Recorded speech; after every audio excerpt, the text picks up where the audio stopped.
Hey everyone, this is Allie Smith. I'm with Louisiana Women Lead. And today we are interviewing Shelly McFarland, and she is running for Bessie. And just real quick, Shelly, if you want to tell us a little bit about, introduce yourself, tell us what Bessie is and how it differs from the local school board. And then you can tell us like what area the district would cover. So take it away. Thank you, Allie. It's good to see you this morning. Thanks for inviting me. And so my name is Shelly McFarland. I am running for Bessie District 4. Bessie is the Board of Elementary and Secondary Education, and they serve kind of like the school board, local school boards, but for the entire state. So they do make, procedures and policies that the state follows. Okay. And what area does your district cover? It is Bienville, Bossier, Caddo, DeSoto, Natchitoches, Red River, Sabine, Webster, Wynne, and Vernon. So it's 10 parishes. Okay. That's huge. It is the northwest side of the state. Right. Okay. So how many total Bessie members are there? How does that board make up? There are 11 members, 8 are elected, and 3 are appointed by the governor. Very cool. Okay, real quick, when is the election? And are you ready for it? I'm ready for it. The election is March the 20th. Okay. Early voting starts this Saturday, which is March the 6th, and runs through, runs through March the 13th. They don't do early voting on Sundays. Okay. All right. Well, very cool. Well, I am so glad that you're here this morning. And I'm looking forward to hearing more about why you ran or, why you're running, and hopefully you can give some advice to other women that are looking at running for office. So we will just jump into it a little bit. Can you tell us a little bit about you and when that moment was when you first thought about running for office? Or if you've thought about running for other offices, it's your first foray into politics, kind of tell us a little bit about that. So I never really had a desire to run for politics. As my husband is in politics, I've been kind of on the sideline of all of that, not really getting too involved in it. But ever since my children were born, I've been very, very active in their life. I've always been there to support them. Most mothers play that role. I know there are some exceptions, but I have been very involved with them in all their extracurricular activities and their schooling. I've done a lot of volunteering with the school and helping with projects and just different stuff like that. So I've really been involved with them. Mm-hmm. And for years, I've thought about running for our local school board. Yeah. But I greatly respect the man who is in that seat. So I never wanted to run against him. Right. Because I think he's a great advocate for our schools here. But when I heard about Tony resigning, I started thinking about it, and it's not the job. I can definitely do the job. Mm-hmm. I'm a business person. I have seen with my kids, what they've had to encounter with school. Luckily for me, they haven't had a lot of issues. Of course, all we have here is public schools. Mm-hmm. And we have some great schools here. We have wonderful teachers and administrators. But being as involved, I thought, I could do this. I could do this for all the children. Right. So that's kind of what prompted me. And I went on to talk to my husband about it and to my family, my children, and they've all been extremely supportive of me, which helped a lot, because some days, you get down a little bit and discouraged, but they are there to lift me up and encourage me every day. Awesome. So what was the process between, Tony Davis finding out that he was resigning and then like you actually jumping in the race? Like, I guess you talked to your family first, and then what kind of steps did you take between those two interactions? Well, I've been visiting with a lot of the administrators throughout the district, the superintendents, principals, teachers. I've had some really, really great conversations about, different things and they're all different. Every district is different. But they have a lot of the same concerns regarding accountability and MFP and all that kind of stuff. So, they're alike but yet different, and Right. so you have to treat that as such. Now, my district is primarily rural areas, Caddo and Bossier, maybe Natchitoches. They're not quite as big as them, but they have different needs than what the more rural areas do. Right, for sure. So you have to kind of take each one, not as a whole, but each one in particular. Individually, yes. Awesome.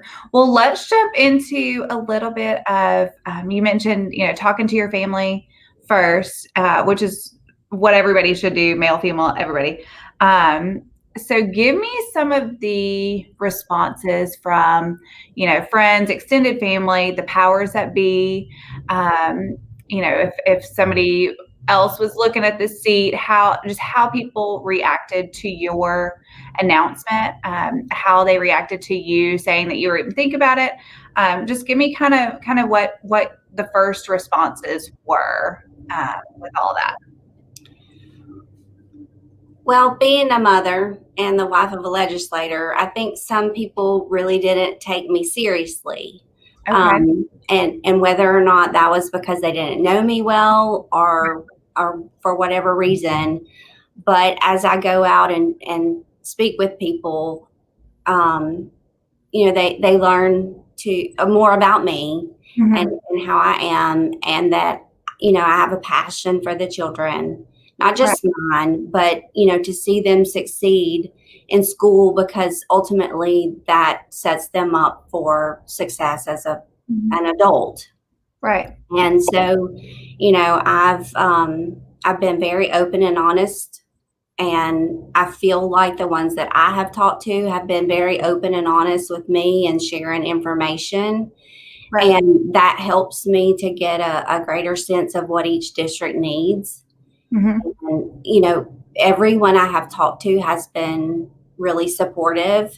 Good. And that helps. Yeah. That helps. Yeah. Awesome. So there was never any, your girlfriends say, "Oh, why are you doing that? Your husband's already in politics. Why do you need to get into it too?" There was nothing. No, it hasn't. Well, not directly to me. I'm sure it has been said, but I had a few people ask me, was I crazy? And I said, well, maybe so, but I'm only here to help the kids, and that's why I'm doing it. I deal, because I'm a businesswoman, I deal with, we have 30 employees, and I have mostly men who work for me. And, we get sideways sometimes, and I'm not afraid to stand up to them. So, when it comes to making hard decisions, I am fully prepared to do that. Right. Okay. Awesome. That was the question that was asked to me at one time, can you stand up and make that hard decision? Yes, I can. Yes. Good. Well, we need tough decision makers on this board for sure. Jumping down a little bit further, what do you find the biggest challenge or barrier to be in running? And then next, I'm going to ask.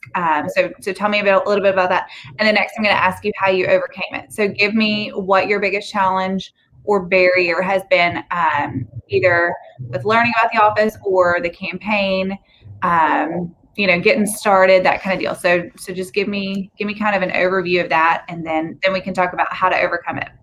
It's been a little bit challenging to meet with people, because not everybody, wants to meet face to face, because we are still dealing with COVID a year later. So I've had great phone conversations with those who didn't want to meet. I've done emails, I've done Zoom meetings, Yeah. and so that's kind of a way to work around it. But as far as campaigning, where I would normally be able to go out and meet with certain organizations or groups, they are no longer meeting. Like, for instance, the senior citizens, they're not getting together where I could go and talk to them. So that's been a really great challenge for me Yeah. because it's tough to get out and do. Right. Alongside campaigning, I do have a business to run, actually two in particular. So that, is a strain on me sometimes. But as far as my business, I have some really great clients who have been working with me around my schedule of being out of the office. Yes. Yeah. Okay. So let me sidestep for a second, and we'll talk about how you're overcoming these challenges. But how is the work life family balance with the campaign added into it? I know you're always juggling a lot. Every woman is. And so how are you fitting this campaign into a already super packed schedule? Tell us a little bit about that and how you're balancing it all. Some days are really tough.